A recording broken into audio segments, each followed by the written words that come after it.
దేవుని మాటలు.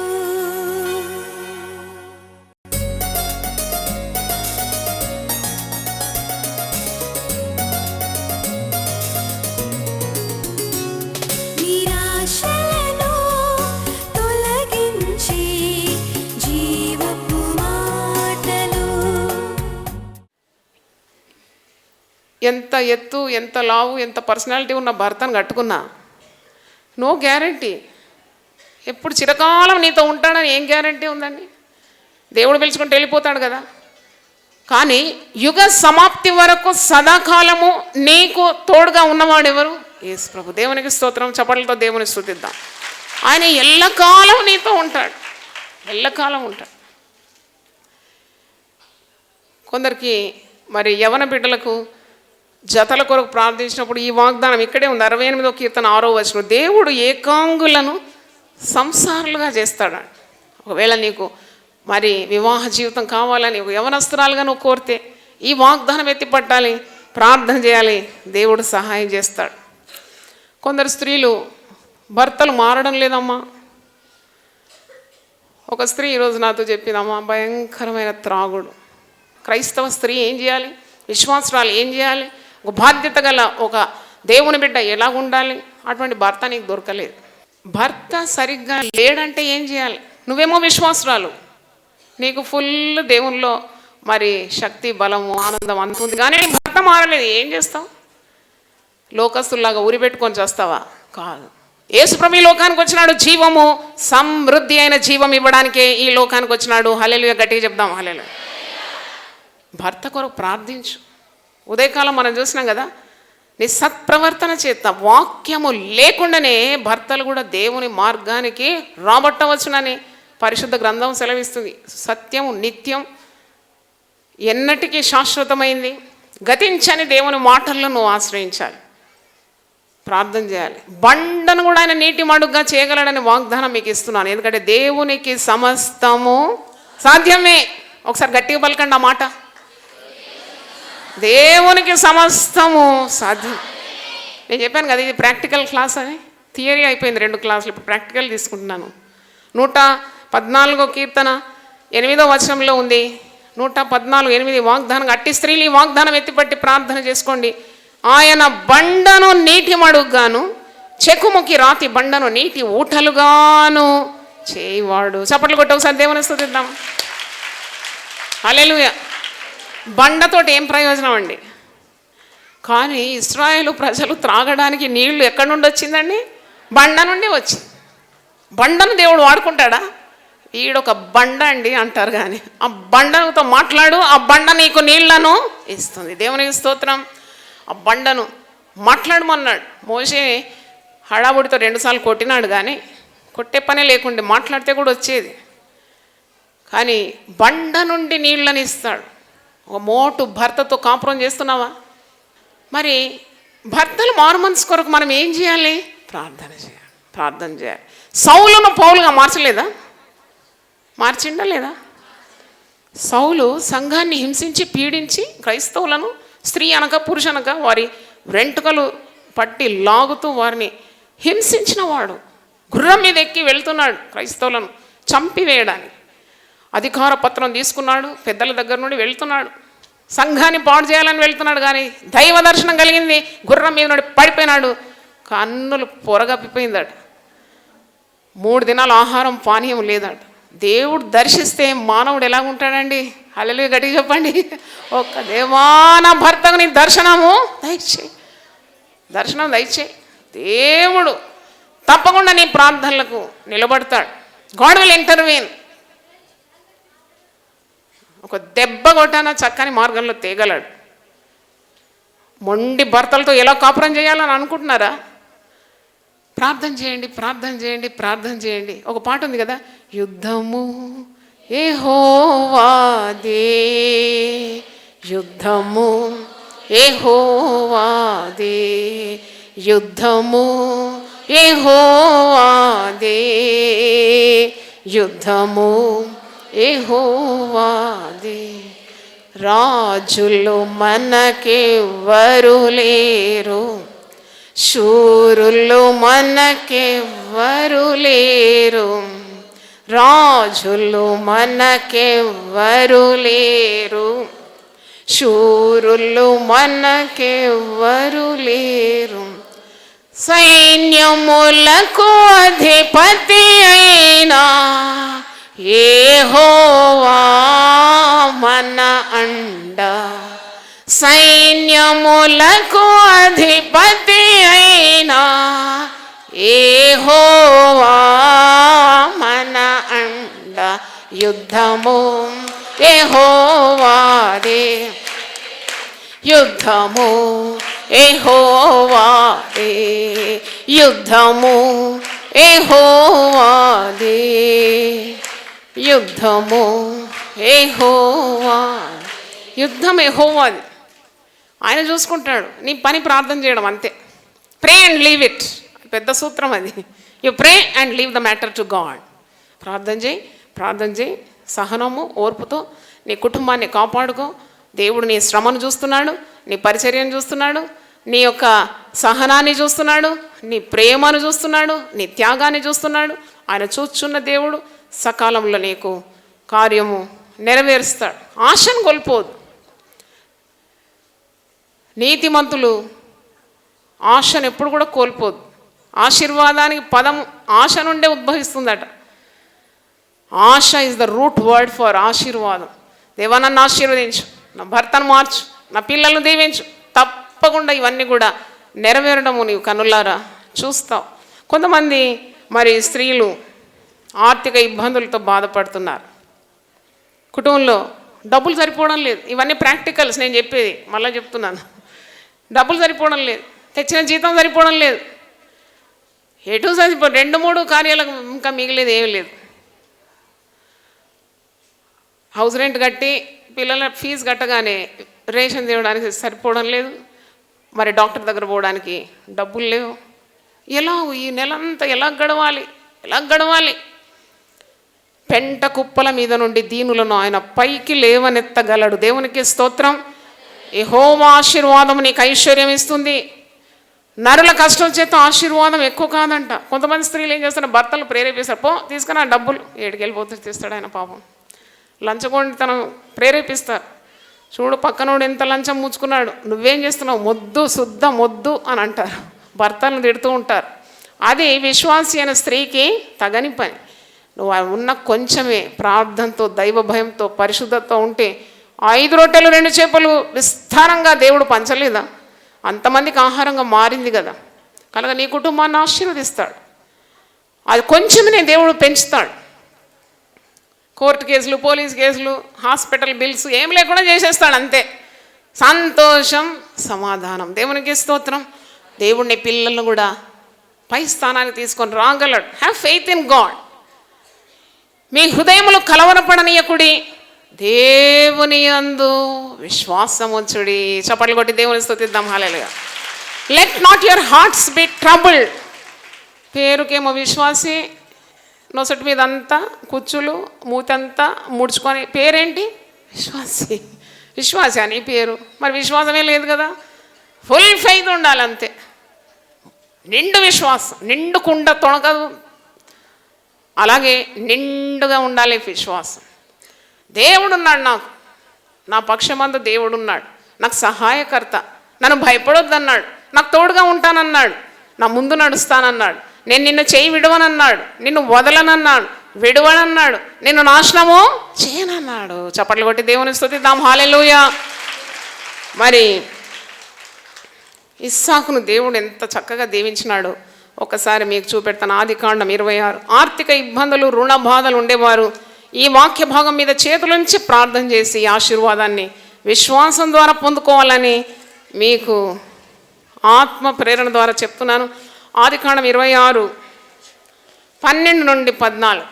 ఇస్సాకును దేవుడు ఏ విధంగా దీవించినాడు. ఇస్సాకు ఆ దేశమందున్న వాడై విత్తనం వేసి ఆ సంవత్సరం 100 ఫలము పొందాను. హల్లెలూయా చెప్పండి. ఎంత ఫలం పొందినాడు?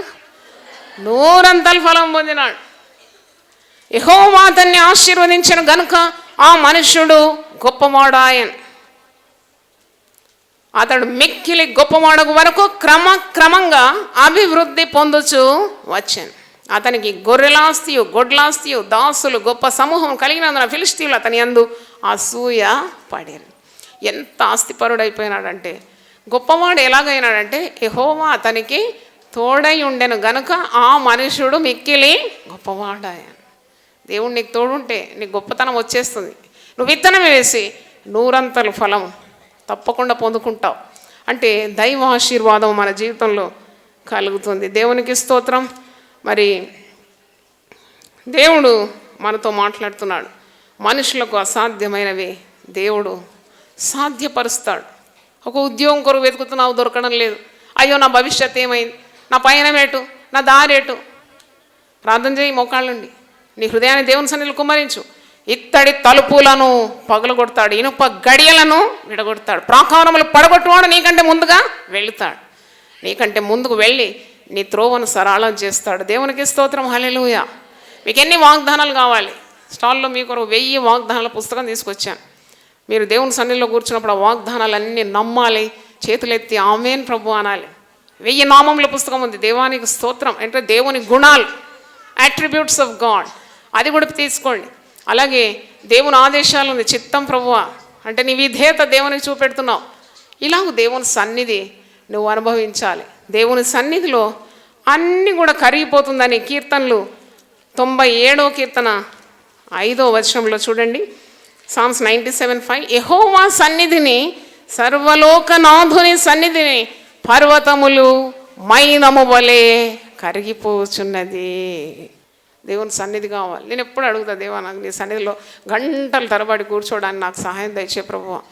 ఈ పనిపాట్లు, ఈ ఒత్తిడి ఏంటి, ఇది తీసేసి నాకు ప్రార్థన వాక్యం తప్ప ఇంకో పని లేకుండా చేయి. I want to spend time in your presence. ఎందుకంటే నీ ప్రెజెన్స్, నీ సన్నిధి ఎంత శక్తివంతమైంది, ఎంత అగ్ని ఉద్భవిస్తుంది నీ సన్నిధిలో అంటే పర్వతాలు కూడా మైనం వలె కరిగిపోతుంది. చప్పట్లు కొట్టి దేవుని స్తుతించండి. Very good. హల్లెలూయా. కనుక నీవు దేవునిలో ప్రగాఢమైన నమ్మకం, పరిశోధింపజాలని మహాకార్యములు, లెక్కలేని అద్భుత క్రియలు ఆయన చేయగలడు. గ్రహింపలేని కార్యాలు చేస్తాడు. నాకు మొరపెట్టు, నేను నీకు ఉత్తరం ఇస్తాను. ఎన్నడూ నువ్వు తెలుసుకోలేని గూఢమైన కార్యాలు నీకు సంగతులను తెలియజేస్తానని సెలవిస్తున్నాడు. కొందరికి ఆరోగ్యం లేదు, అదొక పెద్ద సమస్య. ముఖ్యంగా స్త్రీలకు 30 దాటిందంటే ఇక రోగాలు, బాధలు, నొప్పులు. నేను ఎప్పుడు అనుకోను ఒక స్త్రీని చూడాలి, నేను అస్సలే నొప్పులు లేని స్త్రీ ఎక్కడ ఉంటుందో వెతుకుతున్నాను, ఇంతవరకు దొరకలే. ఏదో ఒక నొప్పి, తలనొప్ప, నడుము నొప్ప, కాళ్ళ నొప్ప, ఆ నొప్ప. నా కాళ్ళను లేడి కాళ్ళగా చేసి ఎత్తైన స్థలములో శక్తితో నిలిపి, నా కాళ్ళను లేడి కాళ్ళగా చేసి ఎత్తైన స్థలములో శక్తితో నిలిపి, రక్షణ కీడము నాకు అందించి, రక్షణ కీడము నాకు అందించి, అక్షయము గతన పక్షము చేర్చిన, అక్షయము గతన యెహోవా నా బలమా, యథార్థమైనది నీ మార్గం, పరిపూర్ణమైనది నీ మార్గం. అలసిపోతున్నావా, క్షీణించిపోతున్నావా, విసిగిపోతున్నావా జీవితంలో? నీకు అన్ని వాగ్దానాలు, ప్రశస్తమైన దేవుని మాటలు వాక్యంలో ఉన్నది. యెహోవా కొరకు ఎదురు చూచువారు నూతన బలం పొందుకుంటానట. పక్షిరాజుల వలె రెక్కలు చాపి పైకి ఎగురుతానట. అలయక పరిగెత్తానట, సొమ్మసిల్లక నడిచిపోతాను. హల్లెలూయా. ఒక్కొక్క విశ్వాసురాలైన స్త్రీలను నేను ఇక్కడ వేదిక మీద చూసినప్పుడు, అరే ఇంత వయసు ఉన్నా కానీ ఎంత స్మార్ట్ అండ్ బ్యూటిఫుల్గా ఉన్నారబ్బా వీళ్ళు. ఎందుకంటే వాళ్ళ లోపల దేవుని వాక్యము ఉన్నది. హల్లెలూయా. దేవుని వాక్యం మీద నువ్వు ఆశ పెట్టుకున్నప్పుడు నీకు భయం లేదు, భీతి లేదు, దిగులు లేదు, బొగులు లేదు, నీరసత్వం లేదు. క్రొత్త బలం దేవుడిస్తాడు. నీ వలన బలము పొందు మనుషుడు ధన్యుడు. నీ వలన బలం, ఏదో టానిక్ ఇంజెక్షన్ లేకుంటే ఆ మల్టీవిటమిన్ గోళీలు మింగినందుకు కాదు. నీ వలన బలం నొందు మనుష్యుడు ధన్యుడు. నీ వలన బలం ఎట్లా వస్తుంది? ఆయన సన్నిధిలో కూర్చొని ప్రార్థన చేసి వాక్యం చదివి ఆయనతో సహవాసం పుచ్చుకుంటే నీకు బలము శక్తి వస్తుంది. యోహాను సువార్త 15వ అధ్యాయము 5వ వచనం చూడండి. యోహాను 15:5 ప్రభు అంటున్నాడు, నేను నిజమైన ద్రాక్షావల్లిని, మీరు నాలో ఉండాలి.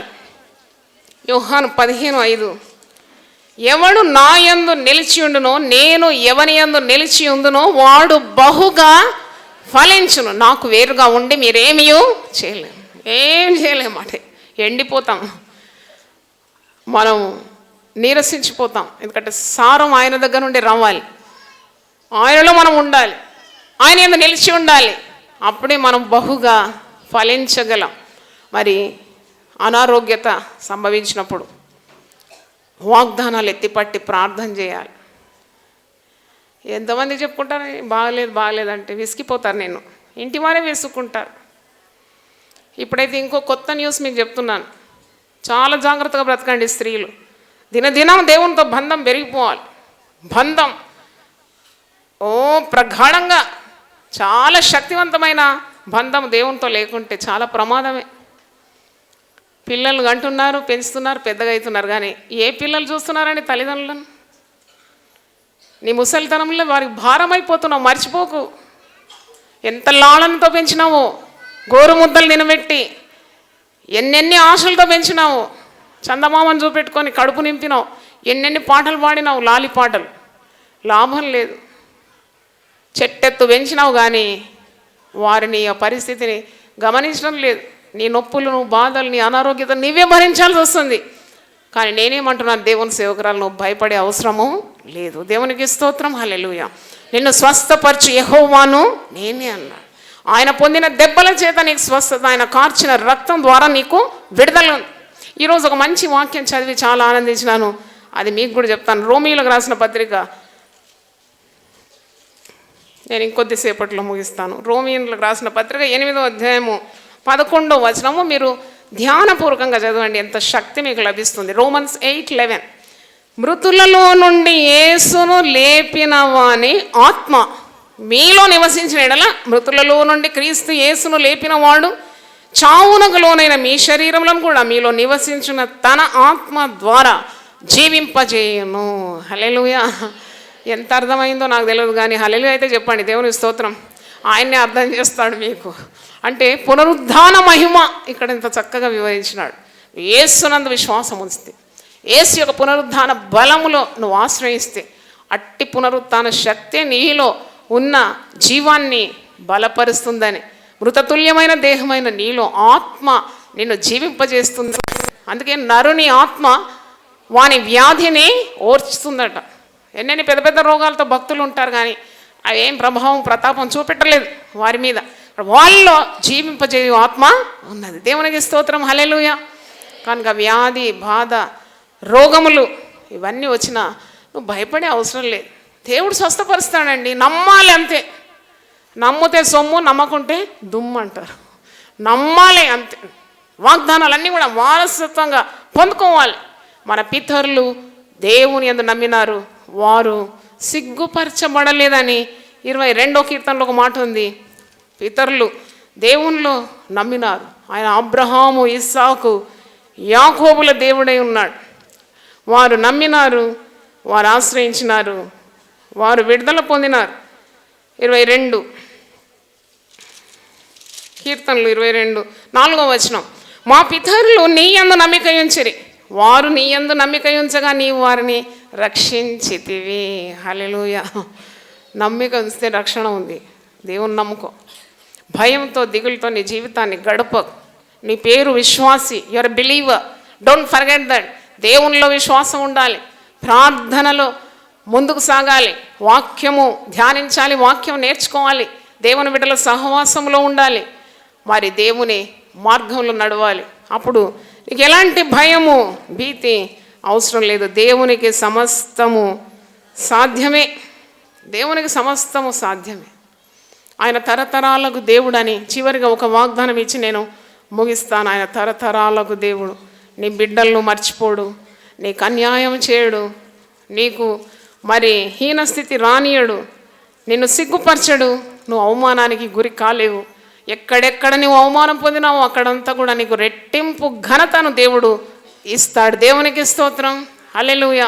యెషయా 59:21 చూడండి. నేను వారితో చేయు నిబంధన ఇది. యెషయా 59:21. తరతరములకు దేవుడు, ఆయన దేవుడని నీ వచ్చే తరానికి కూడా దైవ కార్యాలు ఈ విధంగా వివరించాలి. నమ్మదగిన దేవుడని నువ్వు చెప్పాలి, చాటించాలి. యెషయా 59:20. నేను వారితో చేయు నిబంధన ఇది, నీ మీదనున్న నా ఆత్మయు నేను నీ నోట నుంచి నా మాటలను నీ నోట నుండి, నీ పిల్లల నోట నుండి, నీ పిల్లల పిల్లల నోట నుండి ఈ కాలము మొదలుకొని ఎల్లప్పుడూ తొలగిపోవు. హల్లెలూయా. నువ్వు ఈరోజు దేవుని మాటలు మాట్లాడుతున్నావు. నాకు ఎప్పుడు నా తండ్రి, నా తాత వీళ్ళందరూ గుర్తొస్తారు. అంటే కేరళలో బ్రాహ్మణ కుటుంబం నుండి మేము ప్రభువు నమ్ముకున్నాము. మా ముత్తాతల నుండి ప్రభువు మార్గంలో వచ్చేసినాం. నాకు ఇంకా గుర్తుంది, మా ముత్తాత ఇంటి ముందు ఒక ఈజీ చైర్ వేసుకొని, కేరళలో అంతా ఇట్లా కొండ ప్రదేశం కదా, ఏదైనా మాట్లాడితే రీసౌండ్ వస్తుంది. వాగ్దానాలన్నీ గట్టి ఉదయకాలం 4 గంటలు లేచి గట్టిగా ఆయన నోటితో పలికేది. అప్పుడు కొండలను తాకి తిరిగి ఆ వాగ్దానాలందరికీ రీసౌండ్ అయ్యేది. అది నాకు గుర్తుంది. చిన్న మరి వయసులో నేను కేరళ వెళ్ళినప్పుడు ఇవి చూసినాను. దాని తర్వాత మా తండ్రి గారు అలాగే చేయడం నేను చూసినాను. హైదరాబాద్లో మేము పెరిగినాం. ఆయన తండ్రి నిద్రలో కూడా దేవుని వాక్యాన్ని గట్టిగా మాట్లాడేది. అరే ఇదేంటి, మేమంతా ఉలికిపడేది అనమాట. వాగ్దానాలు ఎందు విశ్వాసం. ఇప్పుడు నేను అలాగే వాగ్దానాలు 1000 వాగ్దానాల ప్రసంగాలు చేసినాను. మరి నాకు ఒక విశ్వాసం, దేవుని ఆత్మ మన మీద మాత్రం కాదు, మన మీద, మన పిల్లల మీద, పిల్లల మీద ఉంటుంది. దేవుడు మనకిచ్చిన దేవుని మాటలు మనకు, మన పిల్లలకు, పిల్లలకు ఉంటుంది. దేవునికి స్తోత్రం. హల్లెలూయా. ఆయన తరతరములకు దేవుడు, తరతరములకు మా నివాస స్థలము నీవే, యుగ యుగములకు నీవు దేవుడవు. దేవునికి స్తోత్రం. అందుకే నీ నమ్మకాన్ని ఎప్పుడు కూడా వమ్ము చేసుకోకు, విశ్వసించు. దేవునిలో ఆయన జవాబై ఉన్నాడు. నీ ప్రతి సమస్య కూడా దేవుడు పరిష్కరించగలడు. అందుకే యేసు ప్రభు ఒక మాట అంటాడు కదా, మత్తయి సువార్త 11:28, లోకంలో ఇంతవరకు ఏ దేవుళ్ళని పేరుతో వచ్చిన వారు పలకని మాట, ఏ యుగ పురుషులు పలకని మాట, ఒక మాట, ప్రయాసపడి భారము మోసుకొనిచున్న సమస్త జనులారా మీరు నా యొద్దకు రండి, నేను మీకేమిస్తాను? విశ్రాంతినిస్తాను. దేవునికి స్తోత్రం. దేవుడి మాటలు దీవించును గాక. తలలు వంచండి, ప్రార్థన చేసుకుందాం. హల్లెలూయా. ప్రతి ఒక్కరు కూడా ప్రార్థించండి. మీ సమస్య ఏదైనా పర్వాలేదు, దేవుడు పరిష్కారి అని. గర్భము తెరవబడాలంటే ప్రార్థన చేయాలి. రాహేలు పోయి యాకోబుని అడుగుతుంది, నా గర్భం ఇవ్వు, నా గర్భఫలం దయచేయి, లేకుంటే నేను చచ్చిపోతానంటుంది.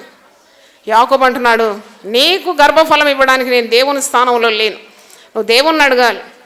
అప్పుడు దేవుడు ఆమెను జ్ఞాపకం చేసుకొని ఆమె గర్భము తెరిచెనని వాక్యంలో చూస్తున్నాం. ఇస్సాకు గొడ్రాలైన తన భార్య కొరకు విజ్ఞాపన చేసినప్పుడు రిబ్కా గర్భాన్ని దేవుడు తెరిచినాడు. అబ్రహాము శారాలను దేవుడు దీవించినాడు. వృద్ధాప్యంలో కూడా కనికరించినాడు. ఎలిజబెత్ జకర్యాలను కనికరించి బాప్తిసం ఇచ్చే యోహాన్ని ఇచ్చినాడు.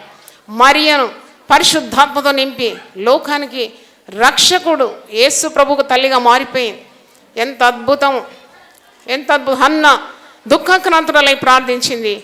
గొప్ప ప్రవక్త, ఇశ్రాయేలులోకి వెళ్ళ గొప్ప ప్రవక్త సమూయేలుకు తల్లిగా మారిపోయింది. అడుగు వాటన్నిటికంటే, నువ్వు ఊహించు వాటన్నిటికంటే అత్యధికంగా దేవుడు చేస్తాడు. విశ్వాసంతో నువ్వు ప్రార్థన చేయి. ఈరోజు నేను ఎన్నో సమస్యలు మీ ముందు ప్రాక్టికల్ క్లాస్గా పెట్టినాను.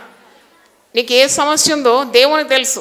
నాతో మీరు అందరు చెప్పలేరేమో, కానీ ఈ సమయంలో దయచేసి సమస్య ఉన్నవారు మాత్రం లేచి నిలబడండి. అది భర్త సమస్యని కానీ, సంతానలేమే కానీ, ఆర్థిక ఇబ్బందే కానీ, శత్రు బాధలే కానీ, మరి అనారోగ్యత సమస్య కానీ, భర్త రక్షణే కానీ, పిల్లలకు ఉద్యోగం లేదని, పిల్లలకు వివాహాలు కాలేదని, మేము దిక్కులేని వారం అని, మాకెవరు ఆశ్రయం లేరని, అటువంటి వారు మాత్రమే మీరు లేవండి. మాకు అన్నీ ఉంది, మాకేం పర్వాలేదంటే కూర్చోండి. హల్లెలూయా. చేతులెత్తి ప్రార్థన చేద్దాం. ప్రభువా, ప్రార్థన చేస్తున్నాం తండ్రి. ఆకాశమందు నాసీనుడైన వాడ, నీ తట్టు మా కన్నులు ఎత్తుచున్నాం.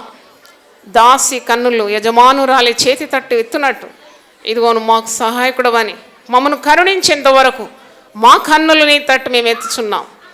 ప్రభువా, మా సహాయం నీవే, మా దిక్కు ఆశ్రయం నీవే తండ్రి. వారు ఆయన తట్టు చూడగా వారికి వెలుగు కలిగిన వారి ముఖములెన్నడూ లజ్జింపకపోవునని కీర్తనకారుడు చెప్తున్నాడు. నేను యెహోవా యొద్ద విచారణ చేయగా ఆయన నాకు కలిగిన భయములన్నిటి నుండి విడిపించినాడని సాక్ష్యం చెప్తున్నాడు. యెహోవా ఉత్తముడని రుచి చూచి తెలుసుకోమంటున్నాడు. అవును ప్రభువా, నువ్వు ఉత్తముడు, నమ్మదగిన దేవుడు, సైన్యములకు అధిపత్యకు దేవుడు, చూచుచున్న దేవుడు. నీకు అసాధ్యమంటూ ఏది లేదు. నీకు సమస్తము సాధ్యమని మేము ఒప్పుకుంటున్నాం. నిలిచిన వారి మీద నీ హస్తం ఉంచి వారి సమస్యల నుండి విడిపించమని, సంతానం లేని వారికి సంతానము, వివాహం కాని వారికి వివాహాలు, విడిపోయిన కుటుంబాలుంటే తిరిగి కట్టాలని, ఆర్థిక రుణబాధలుంటే తొలగించమని, అనారోగ్య సమస్యలుంటే పరిష్కరించమని, గృహంలో సమాధానం ఇచ్చి పిల్లల్ని ఆశీర్వదించమని, ప్రతి విధమైన ఆశీర్వాదము, పైగా ఆత్మీయ ఆశీర్వాదాలు కూడా, పరలోక సంబంధమైన దీవెనలు కూడా కుమ్మరించమని యేసు నామములో అడిగి వేడుకుంటున్నాను తండ్రి. ఆమేన్. దేవుడు మనల్ని సమృద్ధిగా ఆశీర్వదించునుగా.